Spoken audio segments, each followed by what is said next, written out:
I'd like to welcome everybody. Make sure your mics are muted.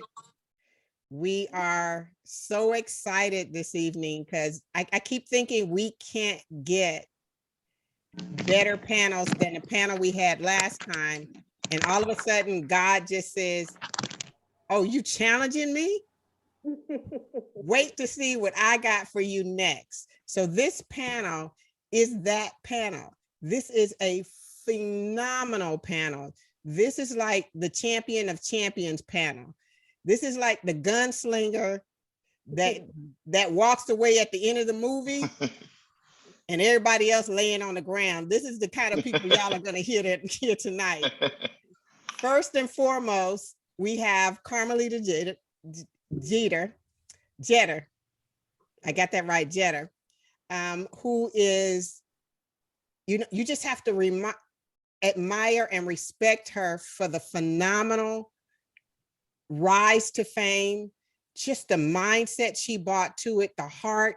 If there was ever a gunslinger to come onto USA Track and Field when they needed it, it was the Jet. Not Jet, but the Jet. So, and now she's the coach at University of Alabama. She's coaching stars. It takes a star to create a star. And so I know that we're going to see the end result of that. The next one that we have on here represents a lineage of greatness in the women's sprints. She has the longevity. Her and Jet have given me pure hell in the past. I have tried every way possible with every athlete I had to beat both of them and have yet to succeed. So I'm going to call Uncle and get out the game. They ran me out the game. So Veronica Campbell, if you don't know her, she is just a phenomenal 100, 200 sprinter.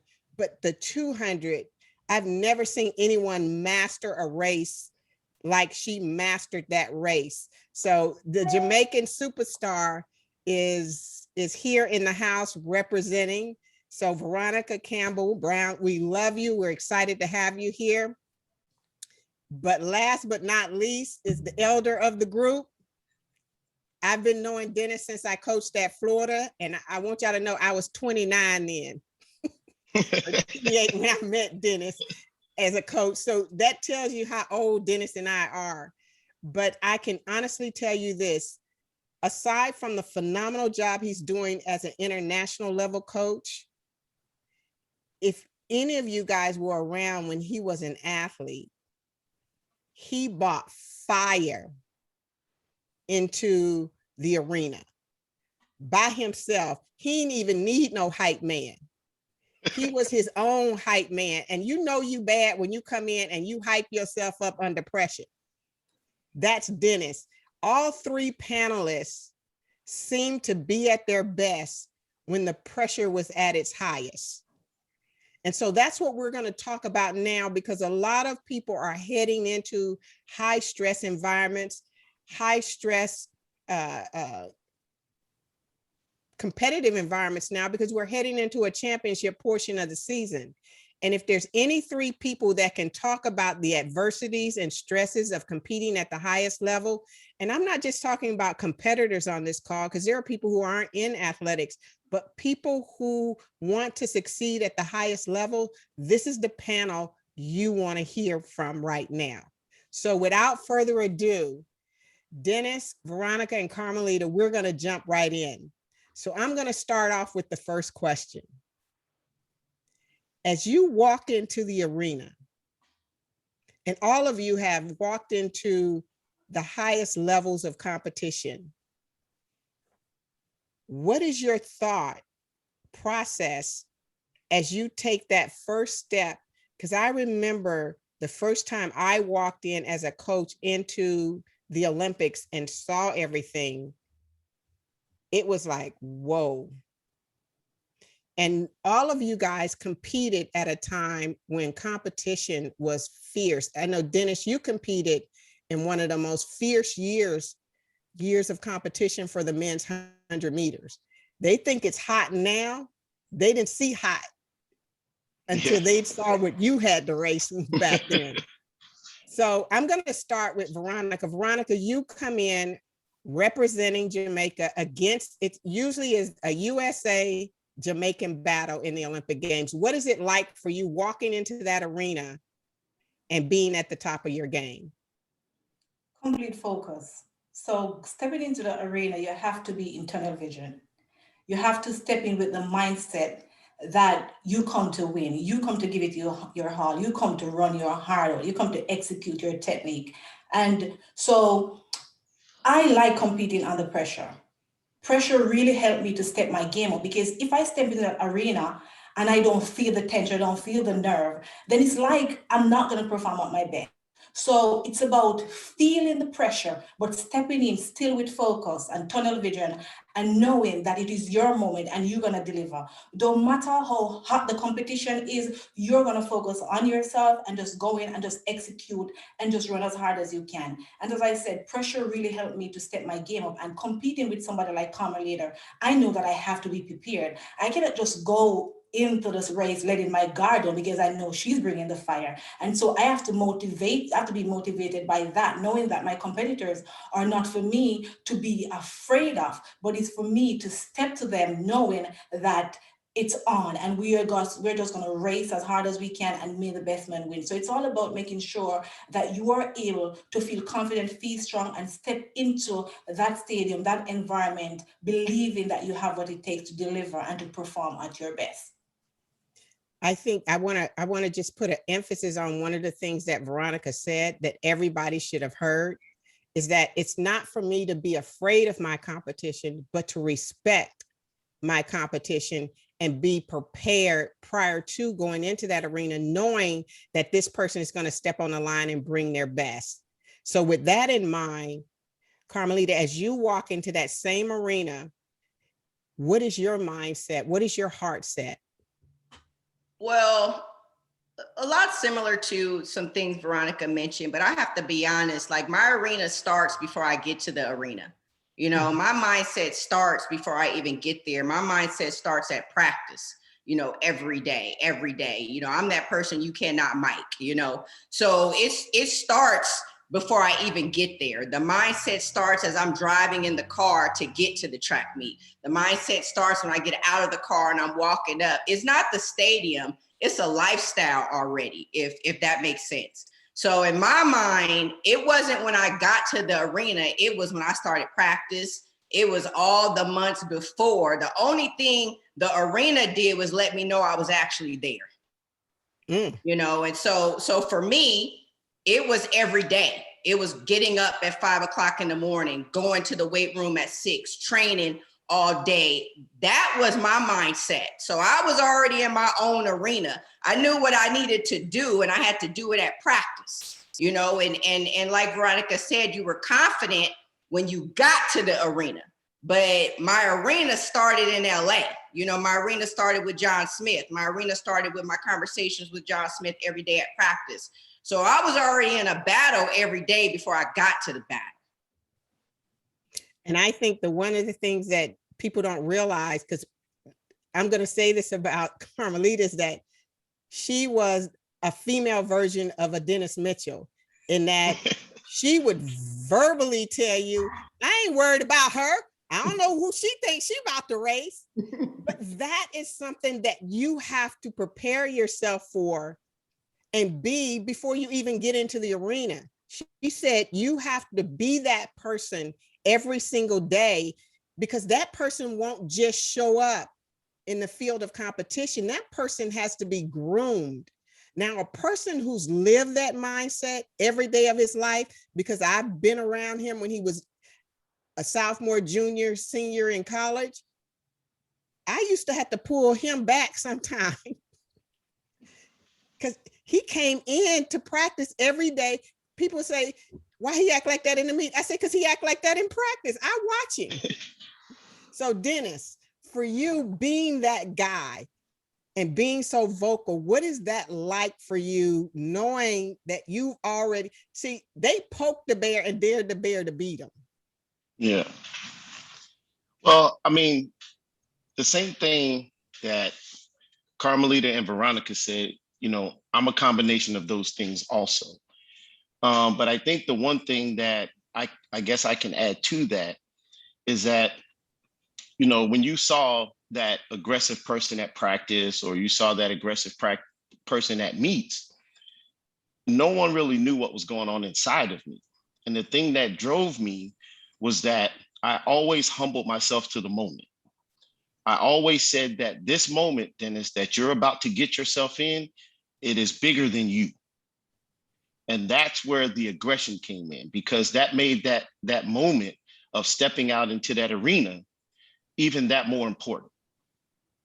And one thing I tell people is that, one of the things that always motivated me to actually step into that arena and be the person that I always was, is that I always dedicated my race to something else, because I always thought that the moment was too big for me to handle. But if I always said, you know what, this one is for mom, or this one is for my girlfriend, or this is for, the person I met 2 years ago at a convention that was really a big fan of mine. And these things existed inside of me. And if I could, take that moment out of my body and put it into them, then it made me be able to handle that moment a lot better. Because again, I always considered that moment too big for me to handle. So if I always went in there with a little partner, then I could absorb the moment and be the person that I could be. That aggression, that green machine that everybody always saw was an expression of that, is that I was so dedicated to actually being humble to that moment that it made me aggressive to want to be the best that I can in that moment. That is powerful. That means you respected the moment, you respected the competition. And even though that there were some fears in there, you found a way to make the fear work for you by making it greater than just about yourself. And sometimes we can get so consumed in our own headspace that we forget that we're representing a whole lineage behind us, as well as, Dennis, all the people who are on the team with us and all the family members that made all the sacrifices. With that in mind, let's go to the next question, because it just kind of leads into it. Knowing that all of you guys came from this huge history of sprint powerhouses, and Veronica, you're representing Jamaica, and Carmelita, you're representing the US, and Dennis, the US has always been phenomenal, but the Canadians and everybody else start coming in and making that competitive arena just that much more. When you walk into that arena, knowing that you're wearing your country's uniform, what is that moment like? And how does that differ from NCAAs to an Olympic experience? Is that me? Any of you guys. Okay, well, I'll go first. When I put that USA jersey on, Bev, it was exactly that. It was me carrying the weight of everything that has come before me. And I took that with a very high level of pride, and I guess me thinking like that, in retrospect, kind of made it very simple for me, because when I put that USA jersey on, it made my journey and what I needed to do in any particular race that much easier, because I knew the standard that I was running up against. It wasn't like going out there and Dennis, you're putting this USA jersey on and you have to recreate the wheel. You have to start something new. I was a student of the sport, and I knew all the sprinters that had come before me, and I knew the standard they had set. So it was easy for me. It was a call to duty. And you just turn the light switch on, you put that jersey on, you put that USA on, and the rest is history. You just got to let it happen. What about when you put that Gator uniform on? Well, that was a whole different story, because when I went to University of Florida, there wasn't a history. So the motivation there was to be the foundation of everything that was to come. When I came to University of Florida, there were holes in the track. We had a wooden stadium. We really didn't have a field house of any sorts. There was just no support for the track team, and I looked around and I said, this is something to build off of. So that was a whole different thing for me in terms of being able to be the foundation of history. The USA jersey was the representation of history. Wow. That's very powerful. Veronica and Carmelita. I'll go. So for me, when I put the Jamaica jersey on, was a lot of weight and there's a lot of pride because there are females that I've looked up to, even male, who have gone before me. And it's like the entire country is looking to you to make sure that you bring home that gold medal. And you know it's not an easy fight because you have to go take it from the USA. And so there's a tremendous amount of pressure to step out there in your jersey, knowing that you have the weight of the country on your back and everybody is looking up to you to perform well and to keep the country flag raising high. But because I have the motivation of the female that have gone before me, like Merlin Ati, who have done so well and been from a traditional school, very technical high school that has produced so many great athletes over the years. And I've had all these people who I look up to as role model. I knew that I had the strength and I knew that I was prepared to just step in the arena and just to give it my best, knowing that I have the support of my family, my country, and of course, I have the talent that God has given me. And throughout all my life, it's always about maximizing my talent and doing my best. And at the end of the day, when I finish a race and when I look back at it, I do my best and I can feel pleased and I can feel good that I give my country, my family, the best that I could on that day. And so it's a tremendous amount of pride and also motivation that there are people who have gone before me who have done it. And because they did it, I too can follow in their footsteps and go out there and perform well and represent my country well. And then I think you were the one that really got Arkansas women's track up to par. So how was that coming in? Because it sounds like you helped set the foundation that Dennis set for Florida at Arkansas women, and both programs are now winning national championships. Right. So for me, I've always been in a program where the stakes are high. At my high school, it was all about winning championship of the boys and girls championships. And then at Barton, it was about winning. So I've been in a program where I'm always under a lot of pressure to deliver, to produce the points, to get the gold medal, to help my team win. And so when I got to University of Arkansas, I was a little bit intimidated because I stepped into a distance program. And I was wondering if there was enough room for me to really step up to the plate and to really step into the shoes of the distance athletes and really deliver it. And luckily, I was able to perform well. I was able to really step into that environment and did a great job and influence a lot of other sprinters to come into the program and knowing that it is not a distance program. It is a program that is well-rounded. And whether you're a distance runner, jumper, or sprinter, you have the opportunities to strive in this program. And so I don't want to take credit, but Coach Otta always say that I turned the sprint program around. It's because of me coming to Arkansas into a distance program and really did well. It has attracted a lot of other sprinters to really feel confident to step into the program.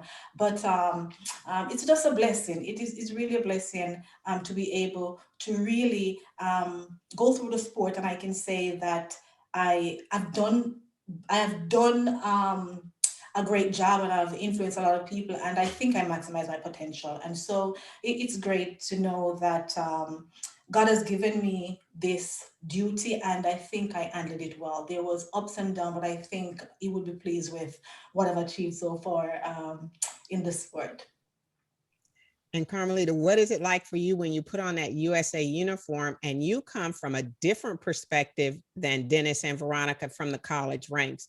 You came in from a program that was not a huge factor in track and field, but yet you took that opportunity and stepped into a higher level. Like you thought beyond the circumstances that you were in. Yes, Bev, I went to a Division II school. So, and this small Division II school was the first year of having a track program, so I also put that uniform on and I wanted to be a history maker there. I wanted to be known as Carmelita Jeter, Cal State Dominguez Hills. And I am that. I'm the most decorated athlete from the school. So I was able to go to Dominguez and get that name. But as you grow up and you're running track, you want to compete for your country, right? Everybody wants to run for their country. Everybody wants to wear that USA gear. I mean, you have people spending $500 and $600 on medal stand jackets, you know, just so they can walk around with a USA jacket on. And so for you to earn a spot on the team and get your own gear, that's a pretty big accolade. You know, some people will get medals, some people won't, but the fact that you're going to such a high competition, like when you think of the Olympic Games, it's up there. You know, most athletes, you know, even basketball players, they'll stop a season to go to an Olympic Games, you know, and these are people that are making billions and billions of dollars just to show you how important the Olympics are. So when I put that USA uniform on, no different when I put that Dominguez Hills uniform on, I represented not only for myself, it was bigger than me. You know, it was for my mom, it was for my dad, it was for the lady on the corner that always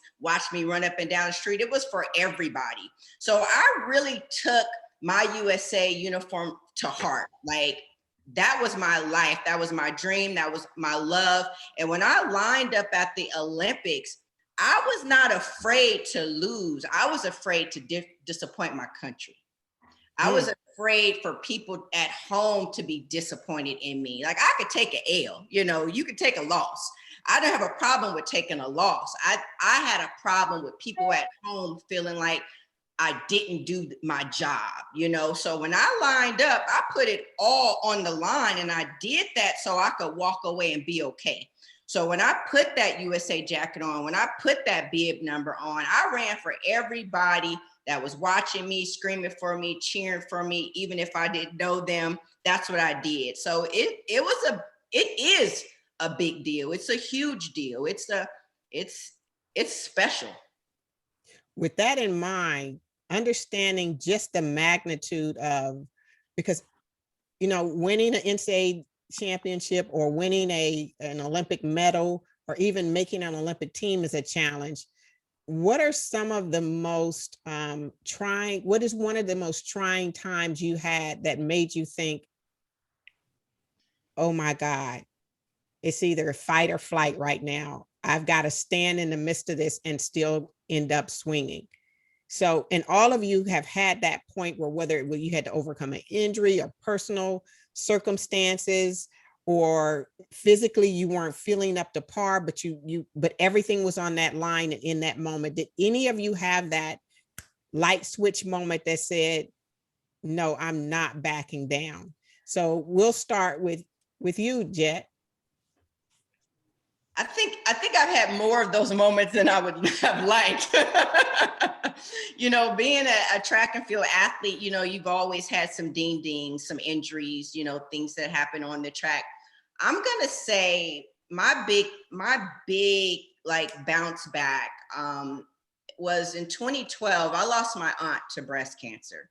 And, you know, that was the main reason why I wore pink spikes. You know, not only did I wear them for my aunt, but I wore them for anyone that was fighting for their life. And I lost my aunt in March. And I wasn't physically hurt, but I was mentally and emotionally just done. You know, John Smith said his superwoman lost all her powers. And he will tell you that. Like, he did not know what to do with me during that time. And you know, John came to my house, we sat on the sofa, we watched TV, we didn't even speak a word. You know, I just knew from that moment I had to get up and go to practice. You know, and I went to practice that next day, and he let me gather myself as the weeks went to do what I needed to do.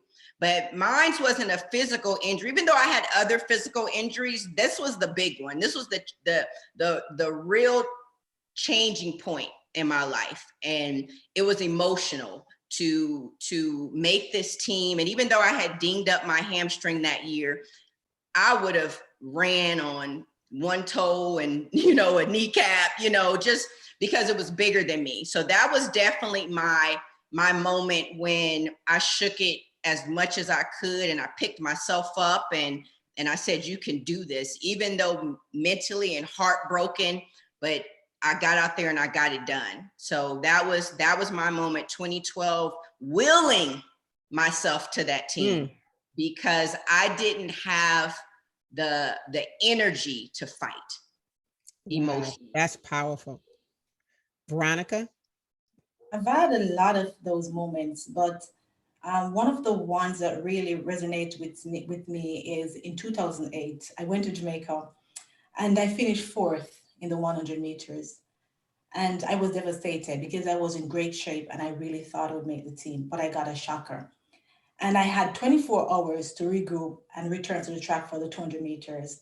And in that moment, all the negativity started flooding, and I had to grab hold of my mind. I had to get rid of all the toxic thought. I had to remind myself of who I was. I have to remind myself that I was well prepared. I have to remind myself that I was strong. And I had to go to bed. I did cry a little bit. I was disappointed, but I had to pick myself up and I had to return to the track. And I had to race like never before, because the same ladies that defeated me in the 100 meters were my competitors in 200 meters. And my mind starting to play tricks on me, telling me that I'm just not in the shape and there's no way I would make the team. And so it is absolutely important for us to make sure that we are conscious of our thought processes, because if I had given to negative thoughts at that moment, I would have been defeated before the race. And so by being strong in that moment of defeat and being positive about the situation and put the 100 meters behind me quickly and regroup and get back to traveling 200 meters, I was able to gather the strength and the energy to make the team and went on to defend my title in Beijing, and realized that the 100 meter, there was a reason why I lost that 100 meter, because I got to the 200 meters for the first time in my career, only doing one individual event at a championship, and I felt fresh. I felt strong. I've never felt that good going into a 200 meters finals, and I was able to run a time that really put me down in the history book. And so it was about making sure that I did not stay defeated mentally, but I pick myself up and being strong in that moment and just get back out there. And that really reminded me that no matter what is going on in my life, being mentally strong, being positive, being tough will definitely help us to get through any situation that we're facing. Wow. Dennis? Well, I mean, Bev, as I sit here and think about it, I really can't kind of verbalize what my aha moment was, Mhm. because I kind of feel like my entire career was an aha moment, because me going out there to practice every day, and me going out here and competing in all these competitions around the world and vying for these teams. I think that it was my aha moment was probably, you know, being left behind. I did not want to be that athlete that was sitting home and watching the competition on television, or back then it was reading it in the newspaper most of the time, and not making the team. So I think my aha moment kind of dissipated itself over the course of my career, because I just did not want to be left behind. I always wanted to be on the team. So that kind of charged me every single day that I went to the track. And I'll tell you a story that, every single time I went to the track, I always envisioned that was the Olympic trials, or that was the Olympic Games. When I was out there at University of Florida, we had, some rudimentary stands out there, but I always envisioned there were thousands of people watching me train that day. So I just kind of recreated an aha moment every single day that I went out to the track. And I guess I can attribute that to, just not wanting to be left behind. I didn't want not going to practice, or not having a good day of training, or not having a good mental state be the reason that I'm going to be left off of this team or off of this trip. So I think my aha moment was, something that kind of just happened, every single day of my career. Wow. I think that Dr. Shaw, would you like to add anything on any of that right now? Coach Kearney, clearly what we're talking about is athletes who have a keen awareness of athletic performance and what it takes to create success and sustain success. And one thing that we're hearing consistently is how these athletes, they're not saying it specifically, but they train themselves mentally and they develop that present moment focus. No matter what has happened in the last 3 months or 6 months, what has happened in the last 24 hours, my focus needs to be right here, right now, in order for me to have the success that I wanted. And I so love what Dennis shared in regards to every event was an Olympic moment. What if all of our athletes started looking at their experiences from that perspective? And therefore, I suspect when they do go to the big events, they would not experience so much of that anxiety that we often hear about. But obviously, present moment focus to have success. Absolutely, absolutely. I have a question for you guys, because you guys have transitioned through generation, and you've seen from where you started to where athletes are faced now. I know that, you know, the negativity existed when you were running, but social media might not have been as made it as highly visible. How do you block out the negativity of people saying you can't do it, or, you know, negative feedback? But now all of a sudden, on any given day, they can post something and get negative feedback from it, or they get immediate responses. How would you, and how do you block that out? I know, Jet, you and Dennis are now coaching, and I know, Veronica, you're now running. And so you hear everything instantaneously, whereas Dennis was saying he used to have to wait for the paper to come out. Or if somebody didn't repeat it, you would never hear it. But now they're reading comments about themselves. What do you guys feel about that in terms of adding extra stressors, and how do you deal with that? I know you want me to go, Dennis? Yeah, go ahead. Well, you know, when I was running, Twitter was just coming in on me. You know, those forms of social media were just coming in. And the only reason I got on social media was because I had sponsors who wanted me to promote stuff going into the Olympics. I was never big on social media because I was running fast. And when you're running fast, it's always accusations, you know, and, you know, you have your people that sit behind a computer and can break down your race and tell you how you did it and how you didn't do it. And those are the people that like to get on social media and attack you. So I try to always stay away from it. Even when I watched my races on YouTube, I would make sure I didn't check the comments, and half the time I would mute it. You know, because half the time it was somebody commentating about my race, and they didn't really know what was going on or what piece of my training I was in. And so I didn't want to hear that negativity. I was very big on cutting everything off. And so you just have to be okay with not being in the loop all the time. And unfortunately, this generation always wants to be in the loop and has to know what's going on. But you also have to know yourself. You know, so when somebody says something or tries to be slick, or, you know, post something on your page, you have to be okay with seeing it. You know, some of our new athletes are a bit insecure in that, right, of not really knowing themselves. Like, they're phenomenal athletes, but, you know, they second guess themselves so much. So all someone else has to do is put a little bug in that ear, and then they automatically think, okay, I'm not going to win. I'm not going to do well. Everybody's boasting up this girl. They think she's all of this. They think he's all of that. But nowadays, you have to have an amazing circle with these young athletes, because it starts from who's around them. And so it starts with that coach talking to them every day, speaking nothing but life and positivity in them, telling them what I need you to do from 10 to 20, from 20 to 30, like constantly putting it in their brain. And I need you to stand up here, and I need to do this here. And if she do this, I don't care. You still do that, you know? So it's all about who's feeding you, you know, and you need to eat all the good stuff. The problem is this younger generation is eating a lot of the bad stuff because that's what is cool, you know, opposed to listening to the person that's really been there and wants you to do well.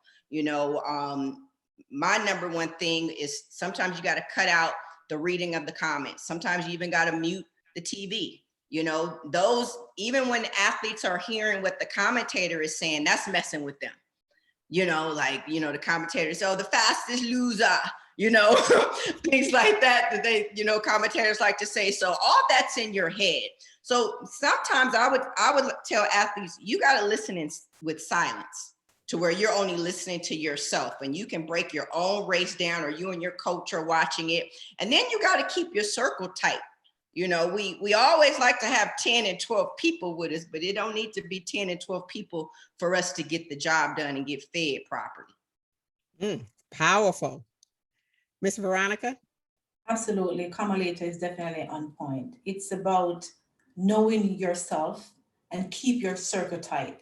Make sure that you have positive people around you, and you have to be strong enough to, even if you come across negativity, you have to be strong enough to be able to not let that define you. You have to know who you are, and so that you're able to deflect all the negativity. If somebody's here not going to win, it doesn't mean anything. They don't know your training. They're not your coach. They're not speaking life into you. So their words don't mean anything. Just throw it aside and focus on what you need to do to run fast. Focus on what you need to do to stay positive. And the rest is just doesn't mean anything. And sometimes criticism can be good though, because sometimes somebody may say something and that should pump you up. They say you can't. No, you need to show them that you can. And so criticism is not for you to let it weaken you. Turn it into stress, turn it into strength, and make sure that you avoid a lot of it. Do not feed on the negative stuff. Focus on the things that are going to give you life and energy. Read positive stuff, talk to positive people. Just keep your mind positive and clean, and that will be help you to not only be able to quickly deflect the negativity, but will keep you on the straight and narrow to do the things that will make you better and make you stronger. Powerful. Dennis? Well, I started my coaching when social media started to come into play. So I've, really had to evolve how I approach dealing with social media over the years. But one of the most successful things that I've done, and I'm not going to say 100% successful, I said the most successful, is, having my athletes go in what I call blackout times. Is, when you come to practice, there's no phones. If you're using your phone, it is to play music only. Again, I'm not 100% successful with that, but it does give me a higher percentage of athletes when they come to practice to be tuned in to what's going on at practice and not what's going on around them in the social media sphere. Now, when we start dealing with what these athletes are going through off the track, I have an agreement with them. I say, look, I don't follow any of you guys, but I'm going to trust that you guys, keep things at bay when you're away from the track. I do have my little spies that follow people, so I kind of know what's going on behind their back, but we have an agreement.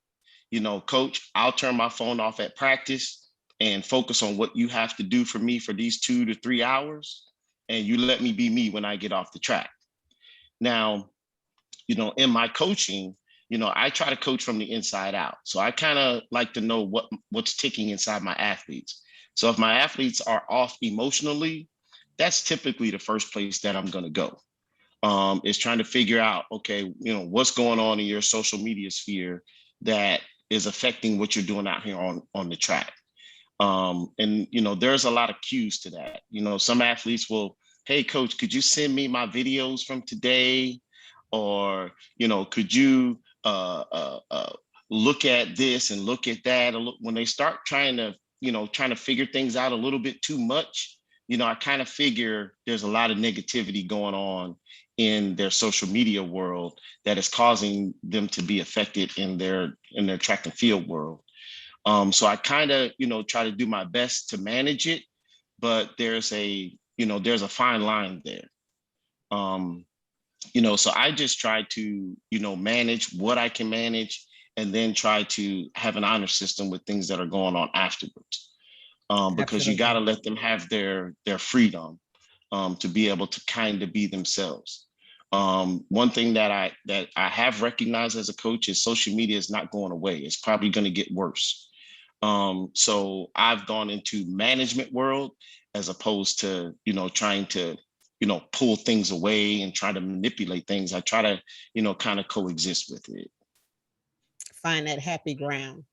Yeah. Okay, this one is going to be a little unusual of a question because what I've witnessed, and you guys can attest to it or not, you can tell me if I'm on track or not. A lot of times as athletes make that transition to the next level, or they may run a time or hit a jump or even have a performance or have an opportunity that is higher than what they had anticipated. Nobody talks about success and how that impacts your drive, because a lot of people seem to be buckling under the performances of expectation, or they get comfortable assuming that they're going to be successful because they hit this one time. And so as you guys became successful and hit that moment, and then you're looking at some of the people who are hitting those moments and all of a sudden saying, people are going to expect me to do this, this, and this, and this, what do I do?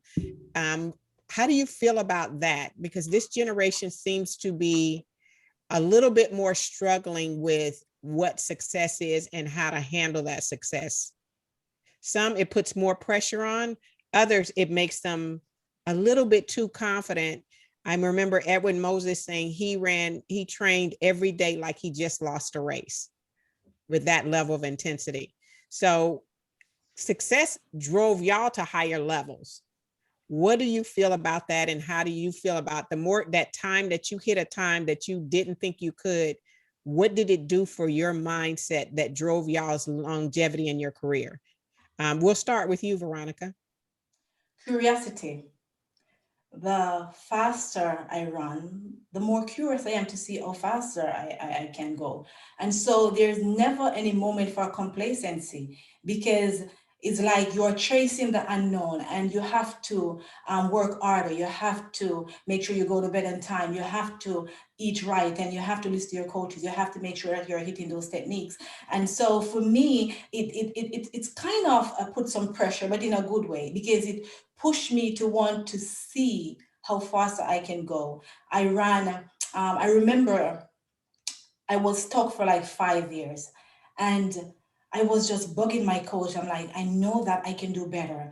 I know that we need to change things. And I was just curious. And I honestly, I had to move on. I had to move on because I knew that I was in a rut and I knew that I could go faster. And so it's always a curiosity to dig deeper, to get better with my starts, to get better with my sleeping, to get better with my eating, to keep pushing limit and see what I can do. And so whenever someone have a great performance, it could be surprising to you, or you could expect it, because we all have goals, and sometimes we hit our goals right on and sometimes we fall a little short. But whenever you do something that is extraordinary, something that is great, it's not for you to be complacent, it's not for you to relax, it's for you to keep working harder, because now that you reach a certain level, you have to work even harder to climb. The more you achieve, the more work you have to be put in, the more you have to see, the more you have to eat right. And so great performance should spark your curiosity to see how faster can I go, how better can I become, how better can I become as a coach, how better can I become as an athlete. And so for me, that's what high performance does. It helped me to really work harder, keep pushing myself to see what more I can achieve. Dennis? Well, I said this very early on, and, being humble to, the sport is, in my opinion, very, very important. So I always stress the work is more important than the performance. You have to prioritize, what your outlook is when you're getting ready to go to a track meet. If you put the work in, then the performance is going to show itself. So when I go to track practice, both as an athlete and as a coach, I want my athletes to be honed in on the day's work. I always tell them, you concentrate on today and I'll worry about tomorrow. If you can do that for me, then when Saturday comes, we'll all be okay. But if you focus in on what you have to do today, it will take care of everything that comes in the future. So I really try hard to, one, keep myself humble to the process, and two, work very hard to keep my athletes humble to the process. I don't ever let them thinking about performances. We only concentrate on the work. Excellent. Jet? I definitely agree with both Dennis and Veronica said. I'm going to say one of the things when you run well that I've noticed is you can tell who still listens to their coach because they continue to excel. And then you can tell who gets big headed and think they know everything because they continue to decline. I'm definitely going to say when you're an athlete that's doing well, you have to continue to listen to the same voice that got you there. You know, many times athletes get to what they think is it, and then they know everything, you know, opposed to keep grinding, keep pushing, keep doing all of those things that got you there. You start to think you know more than the coach. You know, you start watching videos of these Instagram gurus or people, and you're saying, well, I should be doing this or I should be doing that. I'm going to say the major thing in my eye is to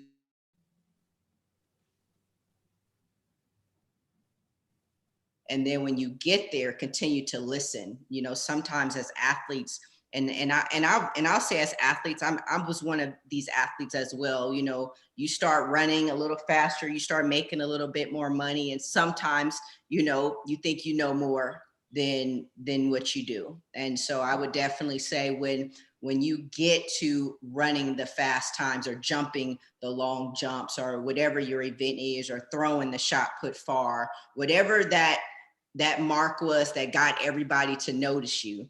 Let's not forget that coach and that massage person that was already feeding you all of the stuff you needed when you didn't have the contract and you were trying to get there. And let's not forget that. So I'm a believer of, you got to continue to listen and you know, shut out the noise and listen to the same voice that got you there. You guys have that gunslinger approach. Like, it is a phenomenal being. And whether you guys are coaching or still competing, you have that mindset.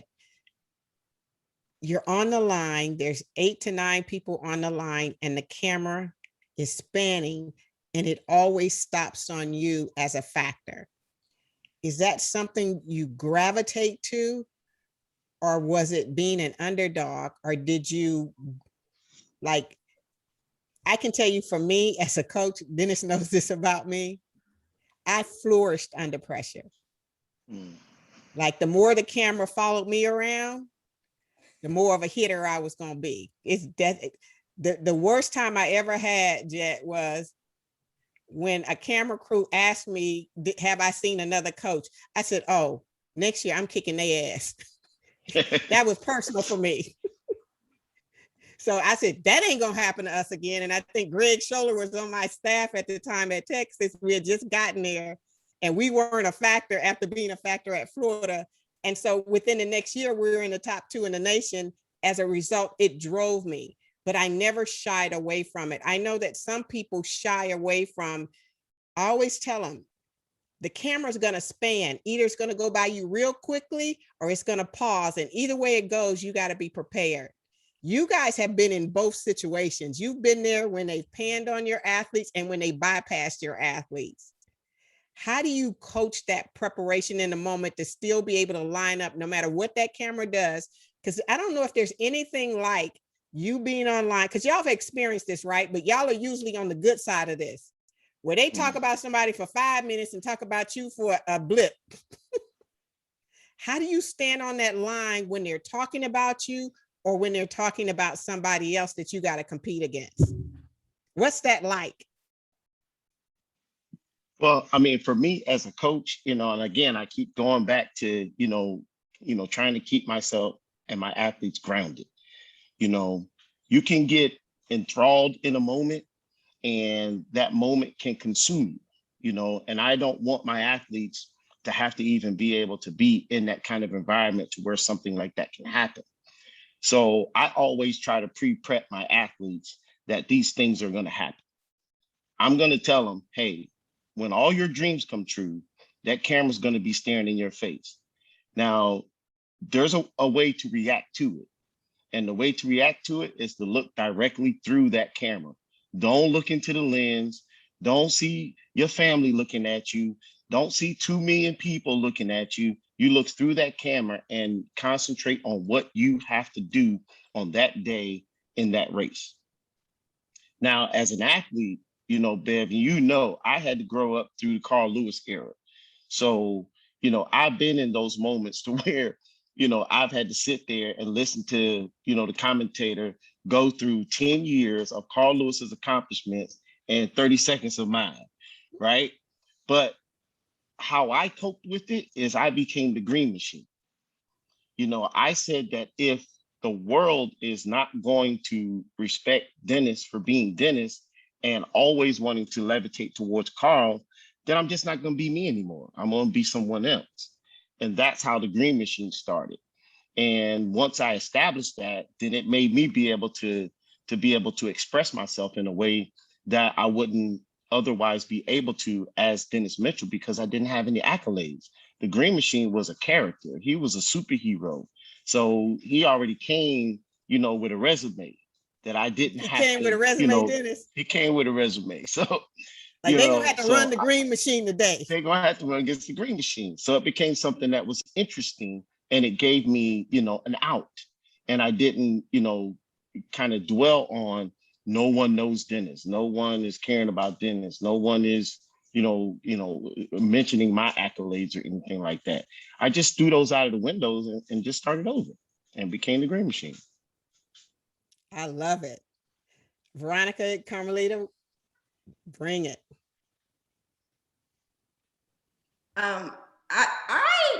I came on at a different time, like in 07, you know, everybody was talking about Veronica and Lauren and all of these athletes, and my resume was very, very small, you know? And so like Dennis said, you have to listen to, like, Veronica has a resume, right? So you're standing there like, okay, are they done talking about Veronica Campbell? Say something about me? But I'm a believer of, you know, you want people to talk about you. That means you're doing good. You know, you want the camera on you. That means you're a factor in the competition. And that's one thing that I coach and that I teach is, you know, if everybody's your friend and nobody's talking bad about you, you're not doing nothing. That means you're not intimidating anyone. Nobody's worried about you. So you want all of these things, because when all of these things come, that means you're setting yourself up to do amazing things. You want the camera to be on you. You want people to say something bad about you. You know, if you got all these friends, they're not worried about you beating them at all. You know, so I'm definitely a believer that I don't want you to stray away from the camera. I want you to love it. I want you to adore it. I want you to embrace the camera. I want you to put on a dabadooya and smile for the camera. I want all of that. You know, if I you're want all that, huh? I want you lined up. I want your haircut, you know, because I also feel like the camera is just not for you. The camera is for that mother that worked 7 days a week, you know, 12 hours a day. You know, that camera is not just for the athlete. That camera is for the dad at home that's so proud of you and he can't wait for the camera to roll past you so he could tell all his buddies, that's my daughter right there. You know, so I feel like the camera is for so many more people than just you. It's for your grandma that, you know, is so excited. It's just not for you. So I'm a believer that you want to get in front of it, because this is your repayment to the people that did all the long hours of driving you to the track meets and picking you up and waiting for you and spending 7 o'clock in the morning or 8 o'clock at night at all comers meets. That's your reward to them. They get to sit at home and watch the camera pan you. So I don't want my athletes to run away from the camera. I want you to run towards it. I want you to feel it. I want it to be your payback to the people that robbed Peter to pay Paul for you to get spikes. I heard that. Miss Veronica? So I've been I went to races as the favorite, and I went into races as the underdog. So I guess I'm saying that there were moments when the camera was on me. There were moments when the camera went by. But regardless of whether I'm in the spotlight or just an underdog in the race, my mindset does not change. And besides the camera, I'm just looking through the camera anyway because I'm in tunnel vision. And a lot of people may think that I was mean when I was competing because I was so serious, but I'm not. Everybody will know me, know I'm a very nice person. But when I am on the track, I am so focused, I am so in tunnel vision. You think I want to eat your head off, but that's not it. I'm focused on the job at hand, and I know that I have to be in the moment. I know that I have to make sure that I'm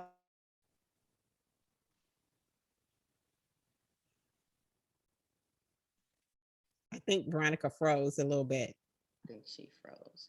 I think she froze too, Coach Kearney, but what I love what she's talking about is being in the moment, having that single focus to perform. There she goes. I didn't even realize that I was frozen. Oh yeah, you was frozen for a minute. Really? Yeah, I just got a sign that my internet connection is unstable. I'm telling you, these internet providers, they're not right. The last thing you said, Veronica, was you're not mean. That was the last thing we heard. Right. And So- Jet was over there like, I thought you was too. Yeah, a lot of that. yeah, a lot of people think that I'm a mean person because I'm always so serious when I'm competing. But no, I'm not. I love all my competitors, I respect all my competitors, but I'm in tunnel vision. I'm not focused on my competitors. I'm meditating on my race. I'm visualizing my race. And so it seems like I'm spaced out. It seems like I'm walking through you. I'm looking through you. I'm looking through the camera. But it's all about making sure that I maintain that mindset that was necessary for me to really harness the strength that I have to go into my races and really execute and perform at a high level. And so for me, whether the camera is on me or the camera just go by, my mindset is the same. It's always about making sure that I give it my best on the track. And if you perform well and if you're doing well, of course the camera may be on you, but at the end of the day, it doesn't matter what the commentator is saying. It doesn't matter if the camera on you, because at the end of the day, if you focus on the camera, if you become too frightened, so to speak, about the spotlight and you do not perform, then the next race the camera will not be on you. So it's not about so much focus on the camera, but focus on the job and focus on making sure that you deliver well so that the camera can continue to be on you and you can continue to make the people who are watching proud and feel good about your performance. It's all about making sure that you're in that mental space where you're always ready to perform, whether you are the underdog or whether you're the favorite in a competition. Excellent. So I'm going to open it up and see if anyone has any questions or comments before I let each speaker give you their closing words of wisdom. Is there anyone that would like to speak or ask a question? Hey, Coach, this is Glenn Ritchie. I just wanted to share something. This has been a really fascinating panel, great discussions, talking about operating under pressure, maximizing your opportunities to perform. I served 30 years in the military and had the opportunity to lead men and women both in garrison and combat and all around the world. And one of the things that came to mind as I listened to this discussion was a speech that FDR gave in 1917 in France. It's called The Man in the Arena. And I'm sure some of you have heard this, but if I could just take a minute to read this, because I think it really encapsulates a lot of the discussion tonight. It makes me super proud of everyone here that's been in an arena. I mean, tonight we're in this Zoom arena. Coach Mitchell's talked about at practice, and Coach Jeter as well talked about what they have their athletes do at practice, and that's an arena. And that arena is a different arena from some of the Olympic arenas that you all have had the opportunity to perform in. But let me just share this with you. I really share this a lot with a lot of my soldiers, so that as Coach Mitchell said, you don't necessarily focus on the performance, but it's putting the work in. But this is titled The Man in the Arena. It's not the critic who counts, not the man who points out how the strong man stumbles, or where the doer of deeds could have done them better. The credit belongs to the man who is actually in the arena, whose face is marred by dust and sweat and blood, who strives valiantly, who errs, who comes up short again and again, because there is no effort without error and shortcoming. but who does actually strive to do the deeds, who knows great enthusiasms, the great devotions, who spends himself in a worthy cause, who at best knows in the end triumph of high achievement, and who at the worst, if he fails, at least fails while daring greatly, so that his place shall never be with those cold and timid souls who neither knew victory nor defeat. I just want to share that with you because I really think that that's what. Thank you. I think that summed up every single speaker on this panel today, Colonel Ritchie. Amazing. I know, Lucina, you also had something you wanted to share. Lucina, Golden Clock. Yes, good good night, everyone. I just want to say I've known Veronica for so long, and she's always so focused. Since 2000, when she went to the Olympics in Sydney and won that silver medal on the relay, she has never looked back. She was always ready, focused, and always a mean mugger. I heard she said that she was always so sweet. Yes, she is, but when she's ready to compete, nothing gets in her way. And I just want to say thank you to Carmelita and Dennis for sharing, because this I have my group of student athletes on the call, and I know that they really wanted to hear this today. You know, they wanted to hear about how to access greatness. You know, and I feel like this tonight has really helped them. Excellent. So thank you, guys. Blessings. Is there Thank any you. other comments before closing? Dennis Mitchell. I had a question. Oh, Yeah, Dennis Mitchell. I want to hear about the 1992 Olympic 4x1. I want to know just how you felt to compete with those brothers, and was there a brotherhood? And I just want to know, you know, from when you first got there and how that race went. Well, there's a very long story that's attached to that 92 Olympic final. But to make a long story short, you know, Carl brought the team together when we were in training a few days before the race. And he was really fixated on making history that day. And he came to us and he said, guys, you know, we can run faster than anyone else has ever run before in this 4x1. But he said, I can't do it myself. I need each and every one of you guys, you know, to do your part. And as a team, we all agreed that we were going to go out there and be better than anyone else has ever been to that point in the history of the world. So we were determined to make that happen. You know, so we came together as a brotherhood, as a team, in order to make that happen. Now, there was a lot of story behind that, but at the end of the day, you know, we all had to come together to make that day happen. And for me, that was probably one of the most enjoyable and satisfying moments of my career. That's extremely powerful. I'm going to go to Akia and I think Doje or something, or is he just doing a high five? I don't know. So go ahead.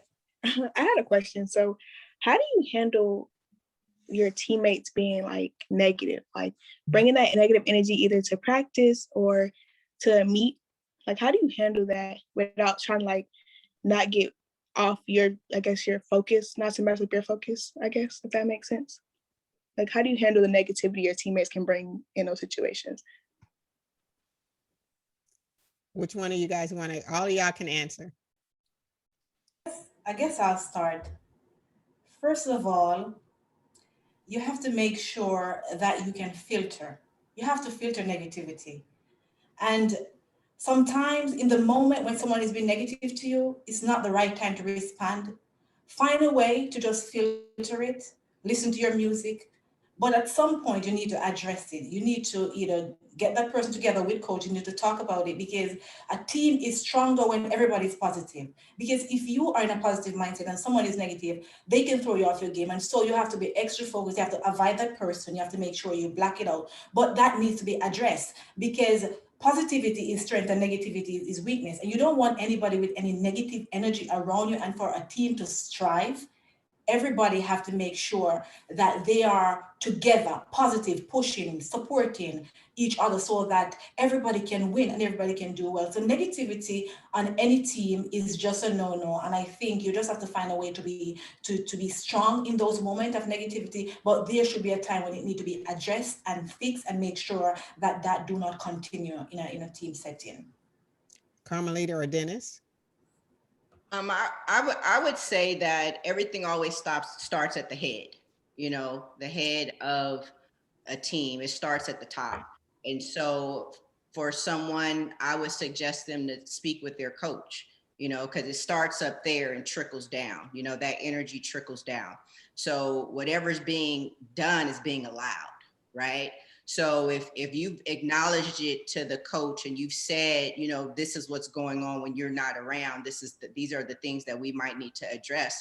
And if nothing is done after that point, sometimes you can't take it upon yourself because everybody's not on the same page when it comes to speaking and listening.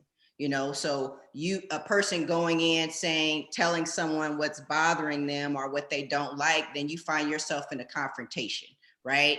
A confrontation that wasn't supposed to be a confrontation, but because you're dealing with someone that's already negative, they've already spent what you've said in their head, even though it didn't even come out that way. So you definitely have to start from the top and see if you can have somebody else oversee what's going on and what's happening before you take it upon yourself, just to cut out the super drama that might come from that. If that doesn't work, then sometimes you have to just remove yourself from the situation, and it does have to become about me and closing it up. And one thing I've noticed is if you take yourself out of a negative environment, usually it's the followers that are over there because they're following somebody. So if they see that someone else is strong enough to pop out and be their own person, then guess what? Somebody else is going to pop out and tag along to you because they're saying, okay, wait a minute. This girl running faster, this guy running faster, he not with the drama. So then you find another person coming over to hang out with y'all because misery loves company. And when people don't want to be miserable, guess what? They're going to go and be with the people that are laughing, being joyful and having a good time. But I'm just going to say this to say that it starts at the head. So whatever you're experiencing, you need to sit down and talk about it with the coach and then go from there. Coach Mitchell? Well, I have a saying, because being negative is an emotion, right? And I tell my athletes that, whether you're thinking positively or negatively, thoughts and emotions can change in an instant. Those are things that you don't have to lift more weights to change. You don't have to come to practice an extra day to change. They can change in an instant. So in order for an environment that is, let's just say, a negative environment, you have to be active in terms of how to change that environment to something that is positive for everyone, and how you do that is different for every group. What I would say is just like Carmelita, there's a head somewhere. There's someone that is outspoken. And if I were you, I would, go to that person and say, we need to set some rules. We need to set some behavioral things in our group. And negativity is one of those things that you obviously want to take out, but it can happen very quickly if you get everyone on the same page. It has to be something that is an active thing that you have to do on a day-to-day basis. But understand, do not let that discourage you because it can change overnight. Like Bev said, she took a team that was terrible and the next year they were, second, third in the nation. And I can guarantee you the main thing that changed in 365 days was not the talent. The talent was the same as when you weren't good. The thing that changed was the mindset. And you can be a loser with a bad mindset, and that same loser can change their mindset to something that's positive and become a champion. but understand that that process is something that you have to be actively attacking on a day-to-day basis. It's just not going to come just because. And I would add to this for all the speakers is that negativity doesn't start at the track meet. It's been ignored in training and allowed to be fostered and festered to a point where it attacks people at the meet. The meet pressure doesn't create something, it reveals what's already there. The other thing, I heard something that I want to pass on to everyone is this. We often give way too much value and don't critique who we're giving our responses to. Sometimes you have to look at who's being negative and who's criticizing you and find out what actual value that they have. And you'll find they don't have a bearing on your outcome. So start to evaluate the value of the person who's being the most negative, because usually they're the ones that are not performing up to par, and you have to keep it moving. You have to remove yourself from that environment. You have to know your teammates. And if I know somebody on my team is always negative, that's the person I'm going to avoid at the meet. We not sitting with you. I'm not eating with you. We not discussing my performance with you, because I already know. So sometimes we have to take it upon ourselves to be very honest, not judgmental, but very honest about the people around us. If I know that you are a negative, I'm not about to give you my time, especially when it could cost me in the long run. So with that being said, is there anybody else before I let these amazing speakers do a closeout message to everyone? Hi, I'm Tanaya and I'm 10 years old, and I have a question for Victoria, Miss Victoria. I wanted to ask her, what was her first race ever that she ran?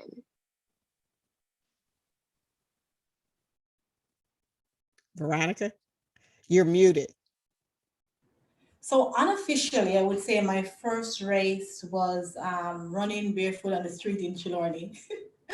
But in primary school, I was about, I want to say 10 years old when I participated in my first competition, and I won, and I realized that I had great gift of speed to run fast, and I was very motivated from that point on. And one of my teachers told me that I should embark on track and field as a career. And so as a young girl, I had a great focus, and I just enjoy sprinting. And I saw myself running on the elite level, and I saw myself being an Olympic gold medalist. And it started from a very young age, racing in Chilorny, Jamaica. And I would like to just piggyback off of that, Veronica, because all it takes is somebody saying something great about somebody else, then that may be the seed planted that that person needed. So take the time to plant a seed of positivity in someone else's journey. And a lot of times we take that as pressure from our coaches, because I know as Carmelita and Dennis and Veronica's husband is also a great coach. As coaches begin to tell you what they see in you, it's not meant to put pressure, but it's meant in a way that hopefully opens you up to the great possibilities of what you can do in this moment and the moments to come. So please don't take it as pressure, but please don't be afraid to plant that seed that there's greatness in the people around you. That positive seed could make a big difference. And thank you for that wonderful, wonderful courage to ask that question. That was a 10-year-old who had the courage to ask a question. Come on, y'all. That's just a blessing in and of itself. When you're touching 10-year-olds, that's a blessing. That's a blessing. So I would like to allow our speakers to just give whatever word of wisdom comes to your heart that you would just like to impart on this audience as they move about into their regular lives and all the great things that they have set for themselves to do on their journeys. What is your words of wisdom that you would like to impart? So we'll start in the same order we started. We'll start with Carmelita. We'll go in the era of experience. I will leave you with this. Write every goal down. And this is not just for athletes, you know, this is someone that works in the office, you know, write every goal down that you want. And when you're writing your goals down, they have to be outrageous, right? They have to be something only you believe. You got to believe them. You just can't write them down on a piece of paper because the paper's there and the pen is there. It has to be, I want to make this final. I want to do this. I want to get this job. I want to. And you write it down on a real piece of paper. And as you go, you crossing them off one by one, one by one, one by one. And that's what sets up everything that you're trying to do and where you're trying to go. And the goals can start off small if you need to give yourself a little boost of confidence. You know, if the first goal is, okay, let me, you know, win this race, or let me do this, or, you know, let me put out this resume. Let me put out 5 resumes. Let me put out the application for this job. Like, you have to write them down and you have to start.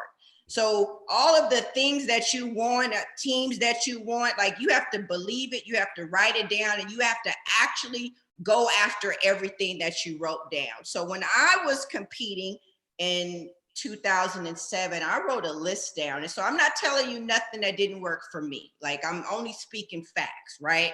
So I wrote everything down. I want to make this team. I need to get this contract. I want to buy this house, right? I want to get this car. I want to buy my mama a house. I want to do this. I wrote everything down, and my paper was so crumbled and crumbled, and it had food stains on it. And I folded right up and put it in my backpack or my journal. And I looked at it all the time.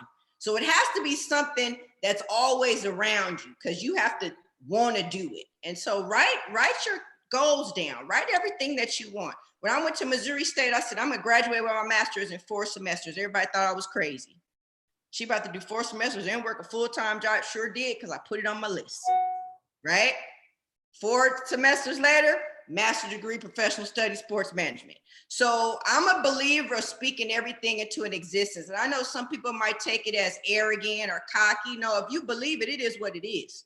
And if somebody else has a problem with you speaking it out loud and you speaking life, then that's their problem. So write your goals down. Don't be afraid to say them out loud. Don't be afraid to upset the room. And as long as you know in your heart that you're not saying things to belittle anyone, but you're just saying what you believe in yourself, you're gonna win.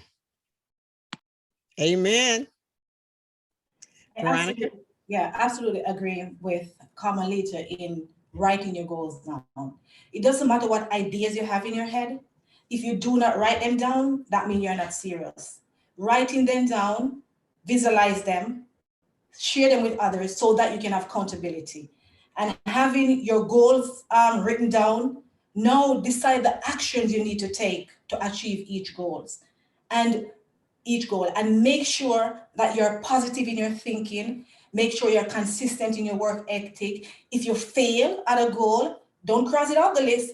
Keep going. Keep working on it. It doesn't matter how many times you fail, you're not a failure. You're only a failure when you do not try. So no matter how many times you fail, no matter how many times you're not, no matter how many races you lost, keep going at it, keep working hard, because the moment you decided to give up could be the moment you will get that dream accomplished. So visualize your goals, set realistic goals. Do not be afraid to set big goals, because sometimes if your goals are too little, you may not have to work hard enough. So set goals that are gonna put some pressure on you, and then that pressure will help you to work harder for you to really maximize your true potential. And again, you have to be positive. You have to be mentally resilient, because we know the world is tough. You're not always going to get what you want at the time you want. You may have to work harder. You may have to spend an extra hour studying, an extra time training. You have to do extra stuff on your own. But the objective is to never give up. No matter how long it takes, just keep going after your goals and make sure that you have good people around you. You need supportive people who you can talk to about your goals, people who can encourage you, motivate you, hold you accountable, and push you towards those goals. And I say the mind is our most powerful weapon. And if we can just harness the power of our minds, there is nothing that we cannot accomplish, because we are full of potential. And a lot of us will die with potential. we do not maximize our potential because we do not think that we're powerful. Anything we believe we can achieve. And as a person from a Christian background, I really believe that. And I came from a very poor family, and that did not stop me from dreaming big. That did not stop me from pushing myself. And I had a dream of getting a scholarship to the US. I got it. It changed my entire life. And so it's all about, do not worry about your lack or where you come from. Dream big, keep working at them, and never give up. No matter how hard, no matter how long, keep going. And your mind is the limit, and you can achieve anything because you are born with the power to strive. But you have to believe it, and you have to just keep working hard. I'm going to let Dennis talk, but before Dennis talks, I just want to say, Veronica and Carmelita, your words were just amazingly phenomenal. And as I go to Dennis, my heart sometimes get heavy because I know how much he's been through, and throughout all the storms that he's faced in his life, he still keeps achieving at the highest level. Dennis knows I love him so dearly, and I'm so proud of all of you. But as Dennis closes us out, I just wanted to express, Dennis, how proud of you I am for all the adversity you've withstood and still just kept believing in your dream. I think you are the epitome of what Carmelita and Veronica just spoke about. So it's only fitting that as the elder of the panel, it means you owe, just in case you ain't know. I'm gonna let you close this out. Well, Bev, you and I have kind of had this conversation earlier. And, whenever you speak those words to me, I'm always getting teary eyed. So it's kind of tough for me to talk right now. I wholeheartedly agree with Carmelita and Veronica. The goals that you have set in your life are so very important because they build a foundation to what you want to do and how you're going to do it. I am a prime example of no one is perfect, and no one is going to live a perfect life, and everything in your life is not always going to be perfect. But if you have those goals and you have that foundation, then those things will always be in sight. And to have clear vision in your goals and to have clear vision in what you want to achieve in life is important, because people are going to knock you down. People are going to talk about you. People are going to accuse you. People are going to try to stop you with every inch of their being. But if you take care of what you write down in terms of your goals, and you take care of the day, don't worry about tomorrow. Just take care of today. Be the master of your day. If you can do that, then your glass will always be half full. And that's all that I have to say. That's why I let Dennis close it out. All I want to say is this: everybody in life goes through adversity. Everybody wants to jump on the bandwagon when you're up, but when people need you is when they're struggling. Don't be afraid to reach out to someone that's going through a very difficult time and encourage and uplift them. And sometimes you got to do that every day in practice. Sometimes you got to do that for yourself. But don't pile on to the negativity. Don't be part of the problem. We've got to become part of the solution in life. And I see some hearts that came on throughout this thing, and that's where it all starts. It starts from a place of love. And I just want Veronica, Dennis, and Carmelita to know that we all love you. And I love everyone that takes a moment to be on this show. Dr. Shaw has been with me, ride or die, from day one.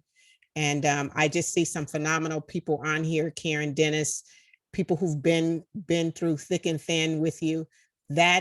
Make sure you're a ride or die with everybody else's dream, because you'll draw ride or die people to your dream.